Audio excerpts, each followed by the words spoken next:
அனைவருக்கும் வணக்கம். 7ஆம் இட ராகு எப்படி பலன் பெறுவார்? பொதுவாகவே 7ஆம் இடத்துல ராகு இருந்தாலே மன வாழ்க்கை அவ்வளவுதான், மன வாழ்க்கை கெடுத்து விடுவார் என்ற ஒரு பொதுவான கருத்து நிலவுகிறது. அந்த பொதுவான கருத்துக்குள் ஜோதிடம் இல்லவே இல்லை.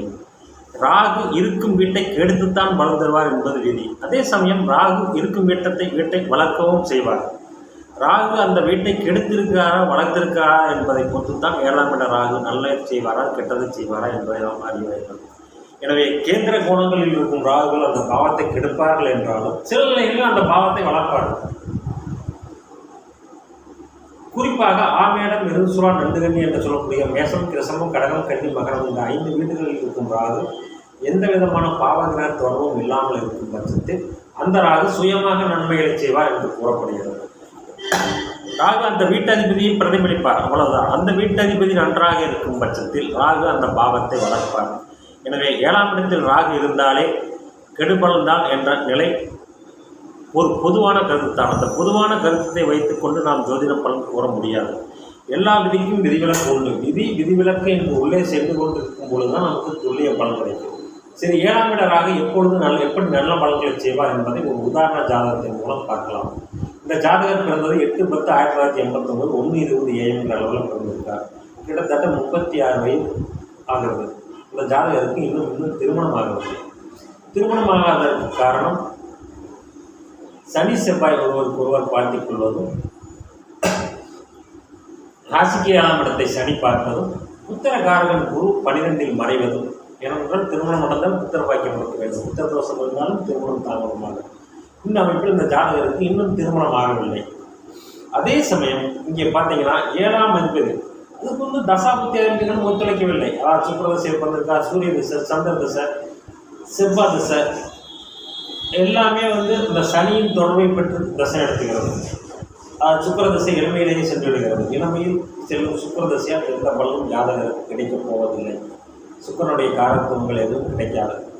10 பருவம் இந்த இளமை பருவத்தில் வரும் திசை, அதாவது குட்டி சுக்கிர திசை உதவாது என்று சொல்வார்கள். இந்த அமைப்பில் சுக்கிர திசை இளமையிலேயே போயிடுச்சு. அடுத்து சூரிய திசை, சனியின் பார்வை, செவ்வாயோட நினைவு சனியின் பார்வை பெற்ற சூரிய திசை. அடுத்தது சனியுடன் இணைந்த சந்திர திசை.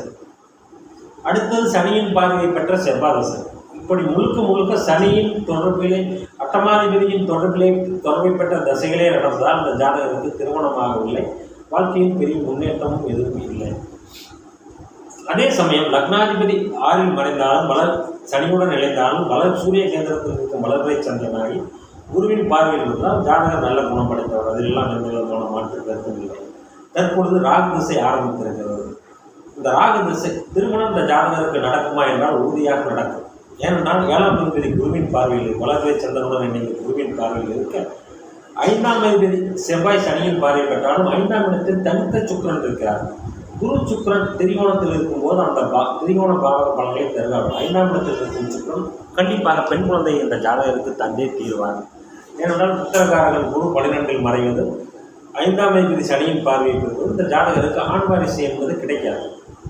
ஆனால் கண்டிப்பாக சுக்கிரன் தனித்த சுக்கிரன் திரிகோணத்தில் இருப்பதால் கண்டிப்பாக 5ஆம் இடத்தில் இருப்பதால் கண்டிப்பாக பெண் குழந்தை உண்டு. சரி, இப்பொழுது வருவோம். ராகு திசை எப்படி இந்த ஜாதகருக்கு பலன்? 7ஆம் இடத்தில் ராகு இருக்கும், மன வாழ்க்கை கிடைக்கும். கடக சிம்ம லக்கணங்களுக்கு ராகு நல்ல பலன்களை செய்ய மாட்டார். இதுவெல்லாம் ஒரு மேலோட்டமான பொதுவான விதிதான். அடிப்படை விதிகள். கடக சிம்ம ஒளிபொருந்திய லக்கணங்களுக்கு இருள் கிரகமான ராகு நன்மையை செய்ய மாட்டார். மேலும் 7ஆம் இடத்தில் இருக்கும் ராகு அந்த பாவகத்தை கெடுப்பார். இதெல்லாம் பொதுவான விதிதான். அதே சமயம் மேசம், ரிஷபம், கடகம், கன்னி, மகரம் ஆகி அங்கே இருக்கும் ராகு பெரும்பாலும் கெடுபலன்களை செய்வதில்லை. சனி செவ்வாயின் தொடர்பை பெறாத பட்சத்தில் இந்த ராகு இந்த ஜாதகத்துக்கு 7ஆம் பாவகத்தை வளர்ப்பார். 7ஆம் இடத்தில் அத்தனை விஷயங்களையும் இந்த ஜாதகத்துக்கு தருவார். திருமணம், புத்திரபாக்கியம், கூட்டாளிகள் நன்மை போன்ற பலன்கள் இந்த ஜாதகருக்கு 7ஆம் இட ராகு திசையில் நடக்கும். காரணம் என்னவென்றால் 7ஆம் இடத்து அதிபதி வளர்பிறை சந்திரனுடன் இணைந்து குருவின் பார்வையில் இருக்கிறார். ராகுக்கு வீடு கொடுத்தவன் சுபத்தன்மை அடைந்து குருவின் வீட்டில் இருப்பதால் ராகு அந்த சனியின் 7ஆம் இட பலன்களை, சுபத்துவ பலன்களை தனது தசையில் மிகைப்படுத்தி தருவார் என்பது எந்த விதமான மாற்று கருத்தும் இல்லை. எனவே 7ஆம் இட ராகு, 7ஆம் இடத்தில் ராகு இருந்தாலே மன வாழ்க்கை கெடும் என்பது எந்த வகையிலும் ஏற்றுக்கொள்ளப்படாத விஷயம். இங்கே 7ஆம் இடம் சனி, அங்கே ராகுடன் ராகு அங்கே சனியுடன் இணைந்திருந்தால் கண்டிப்பாக மன வாழ்க்கையில் பிரச்சனை இருக்கும், மன வாழ்க்கை நீடிக்காது, சில நிலைகளில் மனமே ஆகாத நிலை ஏற்படும். ஏன்னா சனி ராகு இணையும் போது அந்த பாவகம் முழுமையாக கெடும். இங்கே அப்படி இல்லை. இந்த சனி ராகு வளர்பிறை சந்திரனும் சனி இணைந்து குருவின் பார்வையில் இருப்பதால் அந்த சனி சுபத்துவம் அடைந்திருக்கிறார். அந்த சனியின் பலன்களை ராகு தனது தசையில் தருவார்.